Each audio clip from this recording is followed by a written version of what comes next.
নলেন গুড়ের সুগন্ধ সুকান্তর নাকে ভেসে আসতেই তার ঘুমটা ভেঙে যায়। সুকান্ত ঘুমটা ভেঙে যেতেই সে বিছানা ছেড়ে উঠে ঘর থেকে বেরোতেই দেখতে পায় তার মা রত্নাদেবী উঠোনের এক কোনায় বসে মাটির উনুনে বিরাট কড়াইতে নলেন গুড় জাল দিচ্ছে। মাকে নলেন গুড় জাল দিতে দেখে সুকান্ত হাই তুলতে তুলতে প্রশ্ন করে, মা, তুমি এই সন্ধ্যাবেলায় নলেন গুড় জাল দিচ্ছ কেন? সুকান্তর প্রশ্ন শুনে রত্না ফুটন্ত নলেন গুড়ের কড়াইতে খুন্তি নাড়াতে নাড়াতে বলে ওঠে, কেন রে বাপ, তুই জানিস না কাল তো পৌষ সংক্রান্তি, তাই আজ রাতে পিঠে পুলি পায়েস আর পাটি সাপটা বানাবো বলেই তো নলেন গুড় জাল দিচ্ছি। ও, কাল তো পৌষ সংক্রান্তি, ভুলে গিয়েছিলাম। তা মা, তোমার পিঠে পুলি পায়েস বানানোর জন্য কিছু কি লাগবে বলো, আমি বাজার থেকে এনে দেবো। হ্যাঁ, সে তো লাগবেই বাবা। কি কি লাগবে বলো মা? তুই বরঞ্চ বাজার থেকে একটু চিনি, ময়দা আর মধুগোয়ালের বাড়ি থেকে 4 পোয়া দুধ নিয়ে আয়। দুধ পুলি আর পায়েসে লাগবে, বুঝেছিস? আচ্ছা মা। এই কথা বলে সুকান্ত যেই বাড়ি থেকে বেরোতে যাবে অমনি বিকাশ এসে বাড়ির গেটের সামনে দাঁড়ায়। ও সুকান্তকে বাড়ি থেকে বেরোতে দেখে প্রশ্ন করে ওঠে, কিরে সুকান্ত, কোথায় যাচ্ছিস? এই তো বাজারে যাচ্ছি, কাল পৌষ সংক্রান্তি, মা বাড়িতে পিঠে পুলি বানাবে বলে পিঠে পুলির জন্য দুধ ময়দা এইসব কিনতে যাচ্ছি। তা তুই আমার বাড়িতে বিকাশ, কি ব্যাপার? বিল্টুদা চায়ের দোকানে চল, ওইখানে কৌশিক আর অমিত তোর জন্য অপেক্ষা করছে। গতকাল তুই কলকাতা থেকে ফিরেছিস বলে সেই খবর আমার থেকে জানতে পেরে সকাল সকাল আমাকে তোর বাড়ি পাঠিয়েছে, যাতে তোকে নিয়ে আসি আমাদের আড্ডায়, মানে বিল্টুদা চায়ের দোকানে। ও আচ্ছা আচ্ছা, আমি ভাবছিলাম বাজার করে জলখাবারটা খেয়ে নিয়ে কৌশিকদের বাড়ি যাওয়ার আগে তোরা আর অমিতের বাড়ি গিয়ে তোদেরকে কৌশিকের বাড়ি ডেকে নিয়ে গিয়ে আমরা তিনজন আড্ডা মারি। তা তুই যখন এসেই পড়েছিস, চল বেল্টুদার চায়ের দোকানে চল। এই কথা বলে সুকান্ত বিকাশের সঙ্গে বিল্টুদার চায়ের দোকানের উদ্দেশ্যে রওনা দেয়। বিল্টুদার চায়ের দোকানে বিকাশ, অমিত, কৌশিক, সুকান্ত এই 4 বন্ধু মিলিত হওয়ার পর বেশ কিছুটা সময় ধরে তারা নানান গল্প গুজব ও হাসি ঠাট্টায় মেতে থাকে। বেশ কিছুক্ষণ তারা 4 জন নানান গল্পে মুশগুল থাকে। কৌশিক গরম চায়ের ভারে চুমুক দিতে দিতে আর 3 জন বন্ধুদের উদ্দেশ্যে বলল, এই আমার মাথায় একটা প্ল্যান এসছে, তোদেরকে বলবো। কি প্ল্যান বল কৌশিক, একটু শুনি। আজ ভোর রাতে ওই পালদের পুকুরে মাছ ধরতে যাবি আমার সঙ্গে? আমার কাছে খবর আছে পালদের পুকুরে নাকি ভালো ভালো বড় বড় মাছ ছেড়েছে। হ্যাঁ হ্যাঁ, মাছ ধরতে যাব, অনেকদিন হয়ে গেল মাছ ধরিনি আমরা 4 বন্ধু মিলে। 3 জনের কথার মাঝে হঠাৎ সেই সময় বিল্টুদা ফুটন্ত চায়ের মধ্যে দুধ ঢালতে ঢালতে বেশ ভয় মিশ্রিত কণ্ঠে বলে ওঠে, খবরটা তোমরা দাদা বাবুরা ভোর রাতে পালদের পুকুরে যেও না, গেলে কিন্তু তোমাদের বিপদ হবে। ওই পুকুর যে ভালো নয়। বিল্টুদা, তুমি ওই পুকুরে যেতে বারণ করেছো কেন? আর ওই পুকুরটা ভালো নয় কেন? ওই পুকুরে কি আছে? প্রেত আছে দাদা বাবুরা, প্রেত আছে। রাইতে হইলে ওই পুকুরের ধারে লাল পেরে সাদা শাড়ি পরিহিতা এক মহিলাকে চুল ছাড়া অবস্থায় ঘুরতে দেখা যায়। সেই সঙ্গে ওই মহিলাকে কাঁচা মাছ চিবিয়ে খেতে দেখা যায়। রাতে বা ভোরে যেই ওই পুকুরে ভুল করে মাছ ধরতে যায়, সেই মরে ওই প্রেতের কবলে পড়ে। হুস বিট্টুদা, তুমি এই আধুনিক প্রযুক্তির যুগে দাঁড়িয়ে কি উল্টো পাল্টা অবাস্তব কথা বলছো? আজকালকার দিনে ভূত প্রেত আছে নাকি? আর তুমি এই গ্রামের অশিক্ষিত লোকেদের কথায় কান দিও না তো। জানো তো, গ্রামে কোনো একটা ঘটনা ঘটলে সেই ঘটনাকে তিলকে তাল ওরা ভালোভাবে করে। হ্যাঁ কৌশিক, তুই একদম ঠিক কথা বলেছিস। আর হ্যাঁ বিল্টুদা, তুমি তোমার কানটা আর মুখটা একটু বন্ধ রাখো দেখিনি। তা কৌশিক, কখন বেরোবি সময়টা বলতো তুই? ভোর 5টা নাগাদ তোরা উঠতে পারবি? আরে হ্যাঁ হ্যাঁ, উঠতে পারবো। ঠিক আছে, আমি ভোর 5টা নাগাদ তোদের বাড়ি বাড়ি ডাকতে যাবো, ঠিক আছে? এই কথা বলে কৌশিক হাত ঘড়ির দিকে তাকাতে দেখল রাত 9টা বাজে। হাত ঘড়িতে রাত 9টা বাজে দেখে কৌশিক তার 3 বন্ধুদের দিকে তাকিয়ে বলে ওঠে, এই তোরা সব বাড়ি যা, বাড়ি গিয়ে তাড়াতাড়ি খাওয়া দাওয়া সেরে ঘুমিয়ে পড়। না হলে কাল ভোরে উঠতে পারবি না। আমি বাড়ি যাই, আমাকেও তো ভোর ভোর উঠতে হবে। এরপর ওরা চার বন্ধু চা খাওয়া শেষ করে যে যার বাড়িতে চলে যায় শীতে কাঁপতে কাঁপতে।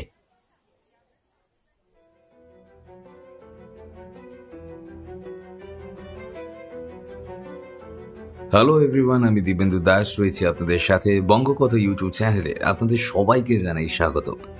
আপনারা আমাদের চ্যানেলে নতুন হয়ে থাকলে, আমাদের চ্যানেলের গল্পগুলো যদি আপনাদের ভালো লেগে থাকে, তাহলে চ্যানেলটি প্লিজ সাবস্ক্রাইব করে বেল আইকনটা ক্লিক করে রাখবেন আমাদের চ্যানেলের নতুন নতুন গল্পগুলো, তাহলে আপনারা শুনতে পারবেন। আজ আপনারা শুনবেন লেখিকা শর্মিষ্ঠা চ্যাটার্জির কলমে গ্রাম বাংলার একটি হাড় হিম করা ভয়ের গল্প, শীতের রাতে পালদের পুকুর পাড়ে। গল্প পাঠে এবং গল্পের সূত্রধার ছিলাম আমি দিব্যেন্দু দাস। শুরু হচ্ছে আজকের গল্প।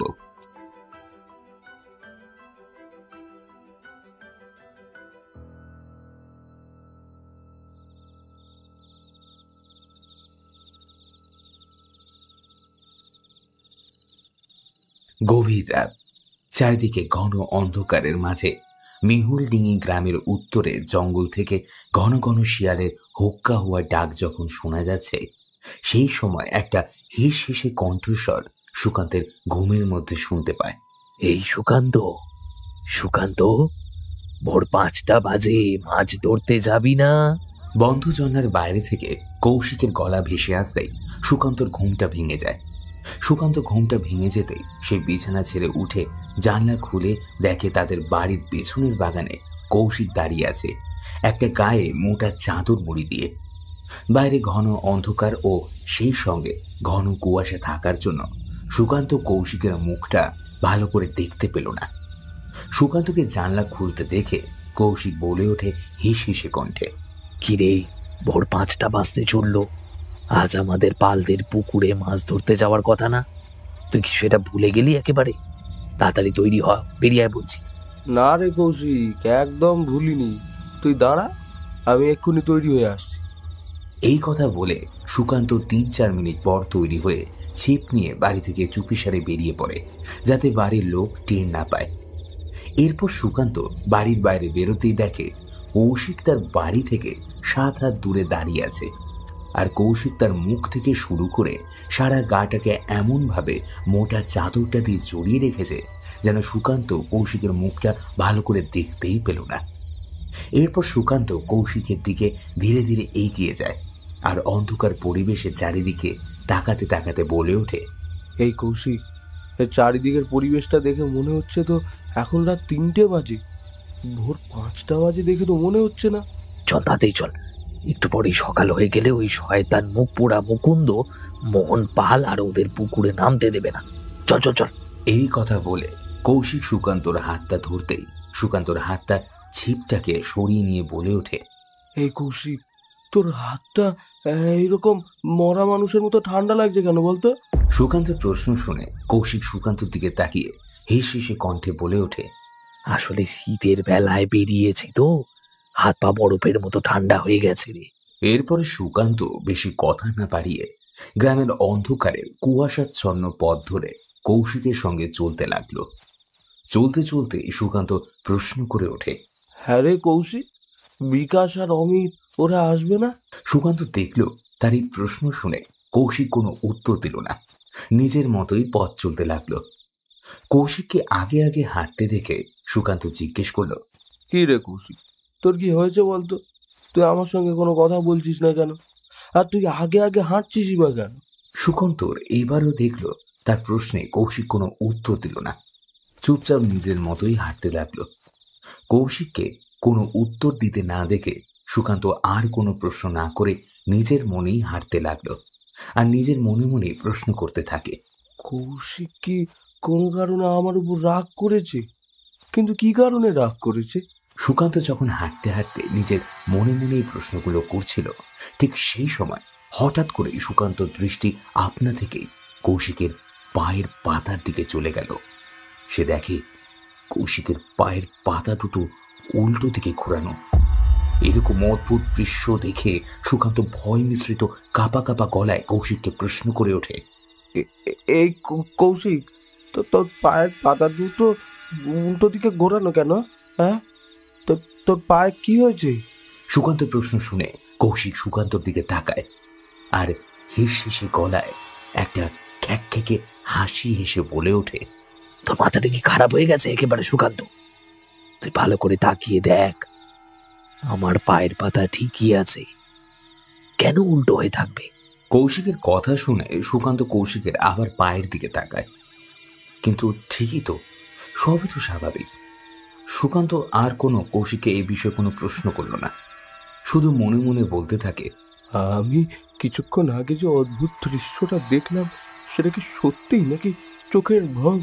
সুকান্ত যখন নিজের মনে মনে এই প্রশ্নগুলো করছিল, ঠিক সেই সময় সুকান্তর পাশ থেকে একটা কালো মোটা রঙের বিড়াল বিশ্রী সুরে ম্যাও ম্যাও করে ডাকতে ডাকতে দৌড়ে চলে গেল। এমনভাবে বিড়ালের ওই বিশ্রী ডাকটা শুনে সুকান্তর মনের মধ্যে একটা অজানা ভয়ের আতঙ্ক দামামা বেজে উঠল। মনে মনে ভয় মিশ্রিত কণ্ঠে সে বলল, বিড়ালটা ওই রকম বিশ্রী সুরে ডাকতে ডাকতে আমার পাশ থেকে এরকম দৌড়ে চলে গেল কেন? আচ্ছা, এই বিড়ালের বিশ্রী ডাকে আমার জীবনে কোনো অশুভ বিপদ ঘনিয়ে আসছে না তো? সুকান্ত যখন মনে মনে এই কথাগুলো বলছিল, ঠিক সেই সময় কৌশিকের হিস হিসে গলা ভেসে আসে, এই সুকান্ত, আমরা পালদের পুকুরে এসে গেছি, তুই ছিপ নিয়ে তৈরি তো? হ্যাঁ হ্যাঁ, আমি তৈরি। আয়, আমার সঙ্গে আয় পুকুরে। এই কথা বলেই কৌশিক তার হাতের ছিপ নিয়ে ধীরে ধীরে পুকুরে নামে, সেই সঙ্গে সুকান্তও নামে। দুজনে পুকুরে নামার পর কৌশিক বলে ওঠে হিস হিসে কণ্ঠে, শোন সুকান্ত, তুই সেই ছোটবেলায় ক্লাস 7-এ পড়াকালীন আমাদের সঙ্গে মাছ ধরতিস। এরপর মাঝে 10 বছর কেটে গেছে, তুই এই গ্রামে ছিলিস না, কলকাতায় ছিলিস। কলকাতায় দীর্ঘ 10 বছর থাকতে থাকতে তুই কলকাতার আদব কায়দায় রপ্ত করতে করতে হয়তো মাছ ধরা ভুলে গেছিস। তাই কিভাবে মাছ ধরছি আগে দেখে নে, তারপর তুই ধরিস, কেমন? আচ্ছা ঠিক আছে। এরপর কৌশিক একটাও কথা না বাড়িয়ে পুকুরের জলে ছিপ ফেলে একটা একটা করে মাছ তুলে ঝুড়িতে রাখে। বেশ অনেকক্ষণ ধরে কৌশিকের এই কার্য চলার পর কৌশিক মাছ ধরা থামিয়ে সুকান্তর দিকে তাকিয়ে বলে ওঠে, নে, এবার তোর পালা। এরপর সুকান্ত কৌশিকের কথা অনুযায়ী তার হাতে ধরা ছিপটা পুকুরের জলে ফেলে একের পর এক মাছ তুলতে থাকে আর ঝুড়িতে রাখতে থাকে। সুকান্ত বেশ কিছুটা সময় ধরে মন দিয়ে মাছ ধরার পর হঠাৎ করে তার কানে একটা কচমচ করে কিছু একটা চিবানোর আওয়াজ ভেসে আসে। কচমচ করে চিবানোর আওয়াজটা সুকান্তর কানে ভেসে আসতেই সে মাছ ধরা থামিয়ে বলে ওঠে, কচমচ করে চিবানোর একটা আওয়াজ আসছে না এই পুকুর পাড়ের আশপাশ থেকে? এই ভোর রাতে কে কি খাচ্ছে? এই কথা বলে সুকান্ত তার পাশে ফিরে যেই তাকাতেই যাবে, একটা দৃশ্য দেখে তার বুকের ভেতরটা হিম হয়ে গেল। একটা বিশ্রী ভয়ঙ্কর কদাকার দেখতে একটা মহিলা তার পাশে বসে আছে আর তার পুকুর থেকে কিছুক্ষণ আগে তোলা কাঁচা মাছগুলো ঝুড়ি থেকে তুলে কচমচ করে চিবিয়ে চিবিয়ে খাচ্ছে আর বিশ্রী ধরনের একটা খ্যাকখ্যাকে হাসি হাসছে। সুকান্ত ভয় মিশ্রিত কাঁপা কাঁপা কণ্ঠে প্রশ্ন করে উঠল, আপনি কে? এই পুকুর পাড়ে আপনি কি করছেন? সুকান্তর প্রশ্ন শুনে ওই ভয়ঙ্কর রূপী মহিলাটি সুকান্তর দিকে লাল লাল জ্বলন্ত দৃষ্টি দিয়ে তাকিয়ে তারপর ঝুড়ি থেকে একটা কাঁচা বড় মাছ তুলে একটা বিশ্রী ধরনের খ্যাকখ্যাকে হাসি হেসে নাকি সুরে বলে উঠল, এই ছোকরা, মাছ খাবি? মাছ, কাঁচা মাছ খাবি তুই? দেখ আমি কেমন কাঁচা মাছ খাচ্ছি। মহিলাটির রূপ আর কথাগুলো সহ্য করতে না পেরে বকুর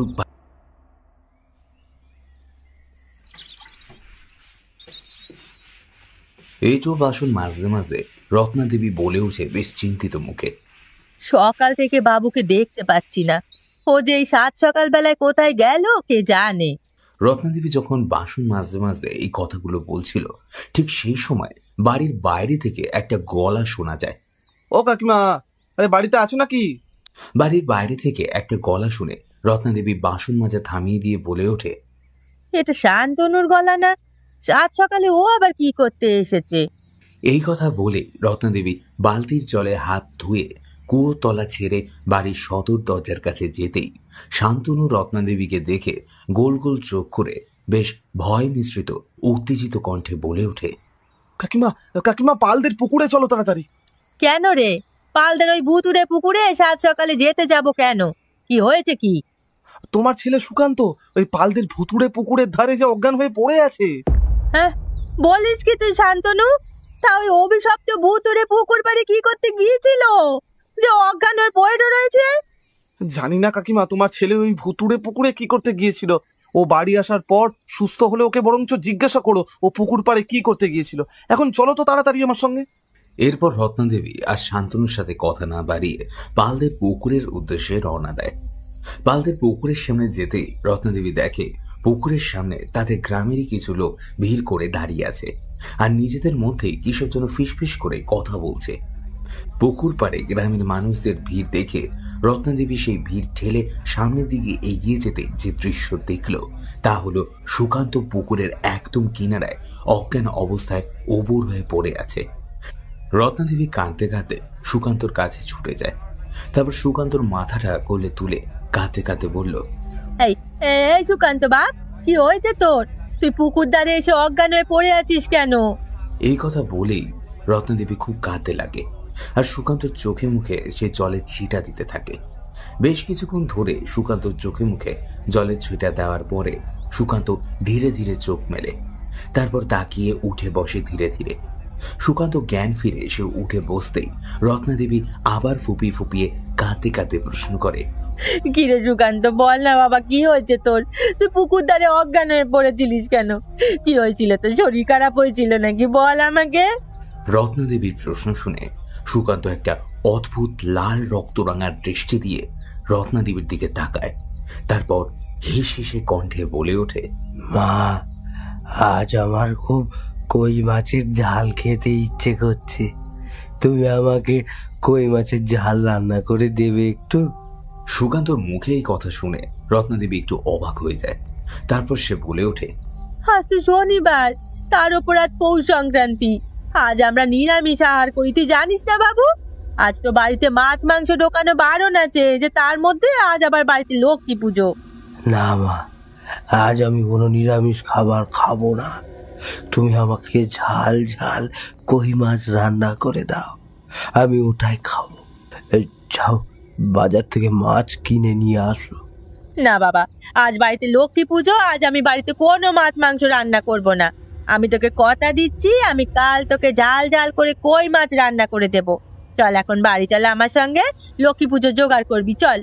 এই কথা বলে রত্নাদেবী সুকান্তকে নিয়ে যেই বাড়ির উদ্দেশ্যে রওনা দিতে যাবে ঠিক সেই সময় পিছন দিক থেকে একটা ক্ষণক্ষণে গলায় কিছু একটা রত্নাদেবীর কানে ভেসে আসে। বৌমা, সুকান্তকে দেখে আর ওর কথাবার্তা শুনে আমার খুব একটা ভালো ঠেকলো না।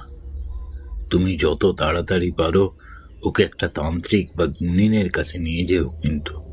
রত্নাদেবী পিছন দিকে তাকিয়ে দেখে ক্ষণক্ষণে গলায় এই কথাগুলো পেছন থেকে বলে চলেছে এই গ্রামেরই মোড়ল কৃষ্ণকান্ত গাঙ্গুলির বাবা হরিহর গাঙ্গুলি। হরিহর গাঙ্গুলির মুখে এই কথাগুলো শুনে রত্নাদেবী চিন্তিত গলায় বলে ওঠে, মেসোমশাই, হঠাৎ আপনি সুকান্তকে নিয়ে এ কথাগুলো বলছেন কেন? ওর কথাবার্তার মধ্যে কি এমন দেখলেন যে ওকে আপনি তান্ত্রিক বা গুণিন দেখাতে বলছেন? আমি এখন ওর সামনে ওর সম্পর্কে কিছু খুলে বলতে পারবো না। তোমাকে যেটা বললাম সেটা দয়া করে শোনো। তুমি যদি না শোনো আমার কথা, এতে তোমাদেরই বিপদ হবে। এই কথা বলে বৃদ্ধ হরিহর গাঙ্গুলি বাড়ির দিকে হন হন করে রওনা দেয়। সকালে এই ঘটনা ঘটে যাওয়ার পর দুপুরে একটা অদ্ভুত ঘটনা ঘটে। সন্ধ্যাবেলা লক্ষ্মী পুজোর ভোগের জন্য রত্নাদেবী রান্নাঘরে বসে খিচুড়ি রান্না করছিল। ঠিক সেই সময় রত্নাদেবীর কানে একটা কচমচ করে কিছু একটা চেবানোর আওয়াজ কানে ভেসে আসে। রত্নাদেবী রান্না করা থামিয়ে বলে ওঠে, উঠোন থেকে কিছু একটা কচমচ করে চিবিয়ে খাওয়ার আওয়াজ আসছে না? এ দুপুরবেলা কে কি খাচ্ছে? রত্নাদেবী এই কথা বলে রান্না করা থামিয়ে রান্নাঘর থেকে বেরোতে রত্নাদেবী যা দৃশ্য দেখতে পায় তা দেখে রত্নাদেবীর দুই চোখ বিস্ফারিত হয়ে যায়। রত্নাদেবী বিস্ফারিত দৃষ্টিতে দেখে সুকান্ত উঠোনের মাঝখানে দুই হাত পা ছড়িয়ে বসে কোথা থেকে আস্ত বড় একটা কই মাছ ধরে এনে সেটা কাঁচা চিবিয়ে চিবিয়ে খাচ্ছে, আর একটা বিশ্রী ধরনের খ্যাঁকে হাসি হাসছে। সুকান্তর এই ধরনের অদ্ভুত কাণ্ড দেখে রত্নাদেবী রাগে চিৎকার করে ও খানিকটা ভয় মিশ্রিত কণ্ঠে বলে ওঠে, এই সুকান্ত, আজ বাড়িতে লক্ষ্মী পুজো, তোকে বারণ করলাম বাড়িতে আজ মাছ মাংস আনবি না। তুই আমার কোনো কথা শুনলি না তো? তুই বাড়িতে আজ মাছ ঢোকালি সেই? হ্যাঁ, যা যা মাছটা গিয়ে ফেলে দিয়ে যা। আর তুই এইভাবে কাঁচা মাছ চিবিয়ে চিবিয়ে কাটছিস কেন? তোর মাথাটা কি একেবারে গেছে নাকি? রত্নাদেবীর এই কথা শুনে সুকান্ত মাছ খাওয়া থামিয়ে লাল জ্বলন্ত দৃষ্টি দিয়ে রত্নাদেবীর দিকে তাকায়। এরপর একটা বিশ্রী ধরনের খ্যাঁকে হাসি হেসে মেয়েলি কণ্ঠে উত্তর দেয়, তুমি তো আর আমাকে মাছ খেতে দিলে না আজ। আমি যে মাছ খেতে বড্ড ভালোবাসি, তাই তো আমি বাজার থেকে মাছ কিনে এনে খাচ্ছি। কি সুন্দর খেতে মাছটা। সুকান্ত এই কথা বলে আবার কাঁচা কই মাছটা কচমচ করে চিবিয়ে চিবিয়ে খেতে লাগে, আর একটা বিশ্রী ধরনের খ্যাঁকে হাসি হাসতে লাগে। সুকান্তকে মেয়েদের মতো কথা বলতে দেখে রত্নাদেবী কাঁপা কাঁপা গলায় বলে ওঠে, এই সুকান্ত, কি হয়েছে রে তোর? তুই এভাবে মেয়েদের মতো কথা বলছিস কেন? রত্নাদেবী দেখল তার প্রশ্নে সুকান্ত কোনো উত্তর না দিয়ে হাতে ধরে থাকা কাঁচা কই মাছটা চিবিয়ে চিবিয়ে মন দিয়ে খাচ্ছে। সুকান্তকে এইরকম অদ্ভুত এবং অস্বাভাবিক ধরনের আচার আচরণ করতে দেখে রত্নাদেবী বুঝতে বাকি রইল না যে ওই ভুতুরে পালদের পুকুরে গিয়েই এই অস্বাভাবিক ঘটনা ঘটেছে হয়তো সুকান্তর সাথে। এরপর রত্নাদেবী তাড়াতাড়ি ঘর থেকে বেরিয়ে ঠাকুর ঘরে যায়। ঠাকুর ঘরে গিয়ে সিংহাসনে মাথা থেকে ছোট একটা গঙ্গা জলের বোতলটা নিয়ে এসে বোতল থেকে কিছুটা গঙ্গা জল হাতে ঢেলে নিয়ে সুকান্তর মাথা থেকে শুরু করে সারা শরীরে ছেটাতেই সুকান্ত সঙ্গে সঙ্গে মাটিতে অজ্ঞান হয়ে পড়ে যায়। সুকান্ত অজ্ঞান হয়ে পড়ে যেতেই রত্নাদেবী সুকান্তর মুখের দিকে তাকিয়ে বলে ওঠে বেশ চিন্তিত গলায়, সুকান্ত এরকম অদ্ভুত অস্বাভাবিক আচার আচরণ কেন করছে? আর হরিহর মেজমশাই বা সুকান্তকে নিয়ে গুণিন বা তান্ত্রিকের কাছে যেতে বললেন কেন? কি এমন হয়েছে ওর যে হঠাৎ উনি এমন কথা বললেন? রত্নাদেবীর চিন্তিত গলায় এই কথাগুলো বলছিল। ঠিক সেই সময় রত্নাদেবীর কানে কোথা থেকে ভেসে আসে, মা, উঠোনে কাঁচা কই মাছ পড়ে আছে কেন? আজকের পুজোর দিনে বাড়িতে কে কাঁচা কই মাছ আনলো? রত্নাদেবীর কানে সুকান্তর গলা যেতেই রত্নাদেবী ভয়ে চমকে উঠে উঠোনের দিকে তাকাতেই দেখে ইতিমধ্যে সুকান্তর জ্ঞান ফিরে এসে সে শটান উঠোনের মধ্যে দাঁড়িয়ে আছে। সুকান্তকে উঠোনের মাঝখানে দাঁড়িয়ে থাকতে দেখে আর ওর ওই কথাগুলো শুনে রত্নাদেবী বলে ওঠে, তুই তো কাঁচা মাছ এনেছিস আর সেটাই কাটছিলিস একটু আগে, তোর মনে নেই? তোকে কাঁচা মাছ খেতে দেখে আমি তোকে যে ধমক দিতে গেলাম, তখনই তো তুই আমাকে উল্টো পাল্টা কথা শোনালি। মা, তুমি কি ভুলভাল কথা বলছো বলো তো? তোমার মাথাটা কি একেবারে গেছে? আমি বাজার থেকে মাছ কিনে এনে কাঁচা চিবিয়ে খাচ্ছিলাম। আমার মাথাটা কি গেছে না আমাকে ভূতে ধরেছে যে আমি কাঁচা মাছ খাবো? তুমি ঘর দুপুরে রান্না করতে করতে কি স্বপ্ন দেখছিলে বলো তো? সুকান্তকে স্বাভাবিকভাবে আচরণ করতে দেখে রত্নাদেবী খানিকটা অবাক হয়ে ওঠে ঠিকই, কিন্তু এই বিষয়ে সুকান্তর সঙ্গে আর কোনো কথা বাড়ালেন না। রান্নাঘরে পুজোর ভোগ রান্না করে চলে যায় তিনি। দুপুরে বাড়িতে অদ্ভুত অস্বাভাবিক এইরকম ঘটনা ঘটার পর সন্ধ্যাবেলায় লক্ষ্মী পুজোর সময় আরেকটা অদ্ভুত ঘটনা ঘটে। লক্ষ্মী পুজো শেষ হওয়ার পর পুরোহিত মশাই জ্বলন্ত পঞ্চপ্রদীপটা রত্নাদেবীর হাতে দিয়ে বলে ওঠেন, বৌমা, এই পঞ্চপ্রদীপের তাপ তুমি বাড়িতে সবার মাথায় মাথায় দিয়ে দাও। এই তাপ বাড়ির চারদিকে ছড়িয়ে দাও, এতে তোমার বাড়ির ও বাড়ির সকলের মঙ্গল হবে।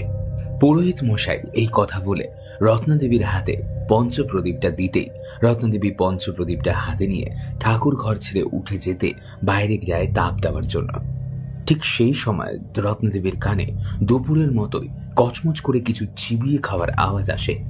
রত্নাদেবীর কানে কচমচ করে আওয়াজটা ভেসে আসতেই সে আলো আধারে অন্ধকার বারান্দার মাঝখানে থমকে দাঁড়িয়ে পড়ে।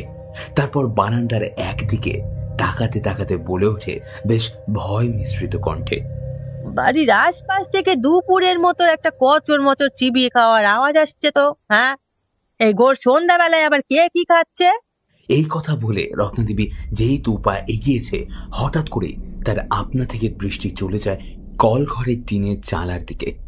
টিনের চালার দিকে রত্নাদেবীর দৃষ্টি যেতেই তার হাতে ধরা পঞ্চপ্রদীপ ও বারান্দার কুলিঙ্গিতে রাখা হ্যারিকেনের নিয়ন আলোয় যা ভয়ঙ্কর দৃশ্য দেখে তা হলো দুপুরের মতোই সন্ধ্যাবেলাতেও সুকান্ত কল ঘরের টিনের চালে পা ঝুলিয়ে বসে বসে একটা আস্ত বড় কাঁচা রুই মাছ কচমচ করে চিবিয়ে চিবিয়ে খাচ্ছে, আর খাওয়ার মাঝখানে মাঝখানে একটা কান এঁটো করা বিশ্রী ধরনের হাসি হাসছে। ঘোর সন্ধ্যাবেলায় আবার এরকম অস্বাভাবিক আচরণ করতে দেখে সুকান্তকে কাপা কাপা গলায় চিৎকার করে পুরোহিত মশাইকে ডাকেন রত্নদেবী। ও পুরোহিত মশাই, পুরোহিত মশাই, তাড়াতাড়ি এদিকে আসুন, দেখে যান আমার ছেলেটা এরকম সকাল থেকে অদ্ভুত কাণ্ড কারখানা কেন করছে, আসুন না। রত্নদেবীর চিৎকার শুনে পুরোহিত কল্যাণ চক্রবর্তী সঙ্গে সঙ্গে ঠাকুরঘর ছেড়ে বারান্দায় ছুটে আসে। তারপর সুকান্তকে ওই রকম ভয়ঙ্কর কাণ্ড কারখানা করতে দেখে পুরোহিত কল্যাণ চক্রবর্তী কাপা কাপা ভয় মিশ্রিত কণ্ঠে বলে ওঠে, বৌমা, এই সুকান্তর এই অস্বাভাবিক আচার আচরণ দেখে আমার কিন্তু খুব একটা ভালো লাগছে না। ওর মনে হয় ভূতে বা পিশাচে ধরেছে। তুমি ওকে দ্রুত সম্ভব ভালো একটা তান্ত্রিক বা গুণিনের কাছে নিয়ে যাও বড়। ও পুরোহিত মশাই, আপনি ওই কথা বলছেন? সকালে সুকান্তকে দেখে আমাদের গ্রামের মোড়ল কৃষ্ণকান্ত গাঙ্গুলির বাবা ওই হরিহর মেসোমশাইও আপনার মতো একই কথা বলছেন। কিন্তু এই পলাশবনি গ্রামে ভালো তান্ত্রিক বা গুণিন আমি পাবো কোথায় ঠাকুর মশাই, বলেন তো? এই গ্রামে তো কোনো তান্ত্রিক বা গুণিন থাকে না, আর আমার সন্ধানেও নেই যে ওকে চট করে সেই তান্ত্রিক বা গুণিনের কাছে নিয়ে যাব। আমার সন্ধানে একজন ভালো তান্ত্রিক আছেন, উনি অবশ্যই পলাশবনি গ্রামে থাকেন না। পুরোহিত মশাই, ও পুরোহিত মশাই, আপনার সন্ধানে যদি কোনো তান্ত্রিক থাকে, ওনার নাম কি, উনি কোথায় থাকেন, একটু দয়া করে আমাকে বলুন না। ওনার নাম বীরেশ্বর ব্রহ্মানন্দ তান্ত্রিক। উনি এই পলাশবনি গ্রামের দুটো গ্রামের পরেই থাকেন। গ্রামের নাম চন্ডিকাপুর। ওই চন্ডিকাপুর গ্রামে একটা বড় মা বর্গ ভীমার মন্দির আছে। উনি ওই মন্দিরেই থাকেন, সেই সঙ্গে ওই মন্দিরের পূজারী। পুরোহিত কল্যাণ চক্রবর্তীর মুখে বীরেশ্বর ব্রহ্মানন্দ তান্ত্রিকের পরিচয় জানতে পেরে রত্নাদেবী হাত জোর করে কাঁদো কাঁদো কণ্ঠে বলে ওঠে, পুরোহিত মশাই, আপনি এক্ষুনি দয়া করে মা বর্গ ভীমার মন্দিরে ওনার কাছে নিয়ে যাবেন আমার ছেলেটাকে নিয়ে যাবে, যেতেই হবে, ওকে বাঁচাতেই হবে। আমার সংসারের একমাত্র শিবরাত্রি চলতেও ও না থাকলে আমি বাঁচবো কি করে পুরোহিত মশাই? রত্নাদেবী যখন সুকান্তকে উদ্দেশ্য করে এই কথাগুলো বলছিল পুরোহিত কল্যাণ চক্রবর্তীকে, ঠিক সেই সময় সুকান্ত আবার মেয়েদের মতো হেসে হেসে কণ্ঠে বলে ওঠে, মরবে, তোর ছেলে আমার হাতে মরবে। ও কেন সেই দিন আমার পুকুরে মাছ ধরতে গিয়েছিল? ও কিছুতেই বাঁচবে না, ও মরবে। আমি ওকে আমার সঙ্গে নিয়ে যাব।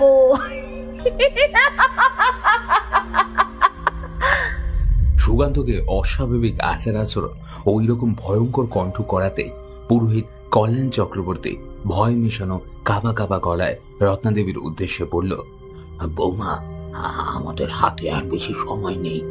তুমি যদি সুকান্তকে বাঁচাতে চাও তাহলে আমার সঙ্গে এক্ষুনি চন্ডিকাপুর গ্রামে চলো। এই কথা বলে পুরোহিত কল্যাণ চক্রবর্তী যেই রত্নাদেবীকে নিয়ে বাড়ি থেকে বেরোতে যাবে, ঠিক সেই সময় সুকান্ত হিস কণ্ঠে মেয়েদের গলায় বলে ওঠে, পারবি না, তোদের ছেলেকে কিছুতেই আমার হাত থেকে বাঁচাতে পারবি না।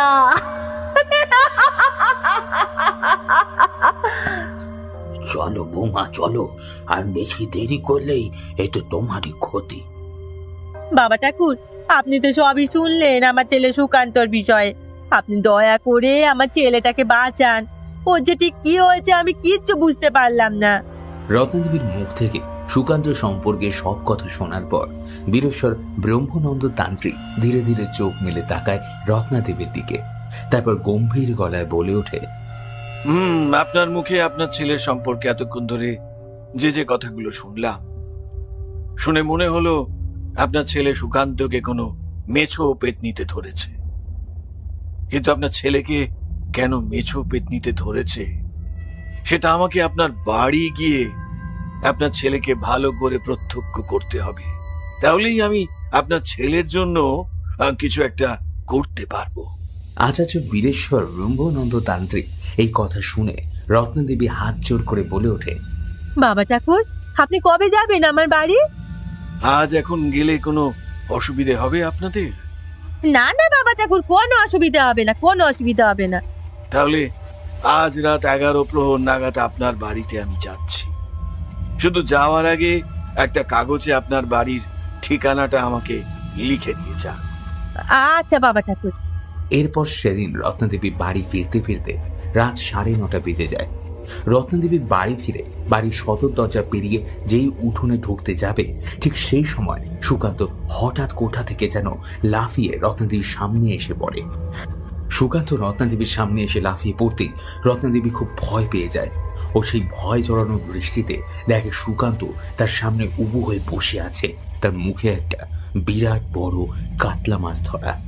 রত্নদেবী বাড়ি ঢুকতেই দেখে সুকান্ত মুখ থেকে মাছটা ফেলে হিসিসি কণ্ঠে মেয়েদের গলায় আবার বলে ওঠে, তুই বুঝি তান্ত্রিকের কাছে গিয়েছিলিস তোর ছেলেকে বাঁচানোর জন্য? পারবি না, পারবি না। তোর ছেলেকে আমার হাত থেকে কিছুতেই বাঁচাতে পারবি না। আমার হাতে ওর মৃত্যু অনিবার্য। এই কথা বলে সুকান্ত দৌড়ে এসে রত্নদেবীর গলাটা টিপে ধরে। সুকান্ত রত্নদেবীর গলাটা টিপে ধরতেই রত্নদেবী কোনো রকমে চিৎকার করে বলে ওঠে, কে আছো? বাঁচাও, আমার ছেলে আমাকে মেরে ফেললো, বাঁচাও। রত্নদেবী যখন সুকান্তর হাত থেকে বাঁচবার জন্য চিৎকার করছিল, ঠিক সেই সময় সুকান্ত হঠাৎ করে ছিটকে উঠোনের মাঝখানে গিয়ে পড়ে। আর সেই সঙ্গে রত্নদেবীর কানে একটা পুরুষের গম্ভীর গলায় মন্ত্রপাঠ ভেসে আসে। নমো কালী কালী মহাকালী কালী কে পাপ হরিণী ধর্ম কাম প্রদে দেবী নারায়ণী নমস্তুতে। মহিষাগঙ্গী মহামায়ে চামুণ্ডে মুন্ড মালিনী আয়ুরোগ্য বিজয়ং দেহি দেবী নমস্তুতে। অচেনা একটা পুরুষের গম্ভীর মন্ত্রপাঠ ভেসে আসতেই রত্নদেবী বাড়ির সদর দরজার দিকে তাকায়। দেখে বীরেশ্বর ব্রহ্মানন্দ তান্ত্রিক দাঁড়িয়ে আছে সেখানে। কঠোর জ্বলন্ত দৃষ্টি দিয়ে সুকান্তর দিকে তাকিয়ে চিৎকার করে বলছে, কে তুই? বল শয়তান, কে তুই? ওই নিরীহ ছেলেটা শরীরে প্রবেশ করেছিস কেন? বল। বীরেশ্বর ব্রহ্মানন্দ তান্ত্রিকের প্রশ্ন শুনে সুকান্ত ওরফে সুকান্ত শরীরে ভর করে থাকা দুষ্ট মহিলা আত্মা একটা কান একটু করা বিশ্রী হাসি হাসতে হাসতে বলে ওঠে, আমি কে? তোকে বলতে যাব কেন শালা? যা, আমার চোখের সামনে থেকে দূর হয়ে যা বলছি। এই কথা বলে সুকান্ত উঠোনের মাঝখানে পড়ে থাকা কাঁচা কাতলা মাছটা তুলে কাঁচা চিবিয়ে খেতে যাবে, অমনি বীরেশ্বর ব্রহ্মানন্দ তান্ত্রিক বাড়ির ভিতরে ঢুকে সুকান্ত চুলের মুঠি ধরে সুকান্ত তুই গালে ঠাস ঠাস করে চড় মারতে থাকে। বলবি না, বলবি না কে তুই? দাঁড়া দাঁড়া, তোর একদিন কি আমার একদিন। এই কথা বলতে বলতে বীরেন্দ্র তান্ত্রিক বেশ 3-4 বার সুকান্তর গালে ঠাস ঠাস করে চড় মারতেই সুকান্ত শরীরে ভর করে থাকা সেই দুষ্ট মহিলা আত্মা চিৎকার করে বলে ওঠে, আমি রূপসা, ওই মুকুন্দ পাড়ের বড় মেয়ে। তা তুই সুকান্ত শরীরে প্রবেশ করেছিস কেন? ও তোর কি অন্যায় করেছে? কি ক্ষতি করেছে? ও সেই দিন রাতে আমার বাবার পুকুরে এসে লুকিয়ে লুকিয়ে মাছ ধরছিল বলে আমি ওর মাছ ধরা সহ্য করতে না পেরে ওর উপর খুব রেগে গিয়ে ওকে তখন ধরেছি। ওকে যখন একবার ধরেছি আর ছাড়ছি না। ওকে আমার সঙ্গে নিয়ে যাব। তারপর দুজনে একসঙ্গে নিশি রাতে আমার বাবার পুকুর থেকে মাছ ধরে খাবো। কি মজা হবে। এই কথা বলতে বলতে সুকান্ত হাততালি দিয়ে উঠতেই বীরেশ্বর ব্রহ্মানন্দ তান্ত্রিক আবার চিৎকার করে বলে ওঠে, তুই ওকে তোর সঙ্গে নিয়ে যাবি? হ্যাঁ, দাঁড়া দাঁড়া, তোর মজা আমি দেখাচ্ছি। তোর এই আশা কোনোদিনও পূর্ণ হবে না। বীরেশ্বর ব্রহ্মানন্দ তান্ত্রিক এই কথা বলে তার কাঁধে ঝোলা কাপড়ের ব্যাগ থেকে একটা মাঝারি মাপের কাঁচের শিশি বার করে। তারপর সেই কাঁচের শিশি খুলে শিশির ভিতরে থাকা কিছুটা লাল জল হাতে কোষ নিয়ে ঢেলে দেয়। তারপর সেই লাল জল সুকান্তর গায়ে ছেটাতেই সুকান্তর ওরফে ভেতরে থাকা দুষ্টু আত্মা বিকট চিৎকার করে উঠতে উঠতে বলে, আমার আমার সারা শরীর চলে গেল, পড়ে গেল, আমি আর পারছি না। দয়া করে ছেড়ে দে, ছেড়ে দে। বীরেশ্বর ব্রহ্মানন্দ তান্ত্রিক লাল জল ছেটাতে বলে, না না, আমি তোকে কিছুতেই ছাড়বো না।